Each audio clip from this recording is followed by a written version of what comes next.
একদিন ধরে শাক পাতা খেতে মন চাচ্ছে, তো যেই বাবা সেই কাজ, চলে গেলাম বাজারে কমলি শাক আনার জন্য। কমলি শাক এনে সুন্দরভাবে কেটে কুটে ধুয়ে পরিষ্কার করে ফাঁপিয়ে নিয়েছি। এখন গরম তেলে কমলি শাকগুলো ভেজে নেবো। এখানে দিয়েছি কাঁচামরিচ কুচি, রসুন, পেঁয়াজ সবগুলো একসাথে সুন্দরভাবে লেড়ে চেড়ে ভেজে নিচ্ছি।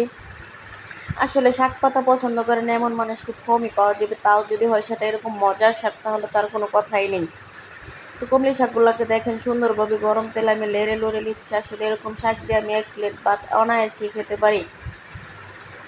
শাক ভাজা শেষ, এখন খাওয়া শুরু। তো 1 প্লেট ভাত নিয়েছি, সাথে একটা ভাজা শুকনো মরিচ নিয়েছি, 1 টুকরা লবণ লেবু নিয়েছি। সব দিয়ে একদম গপ গপ করে 1 প্লেট ভাত খেয়ে নিচ্ছি আমি। আসলে খুবই মজা ছিল। মাছ মাংসর চাইতে আমি শাক পাতা দিয়ে একদম তৃপ্তি সহকারে খেতে পারি।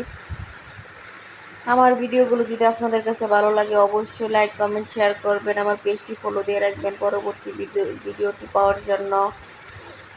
খুবই ন্যাচারাল, খুবই সহজ সরলভাবে রান্না করার চেষ্টা করি। সব কিছু আপনাদের মাঝে তুলে ধরার চেষ্টা করি। ভালো থাকবেন, সুস্থ থাকবেন। আল্লাহ হাফেজ।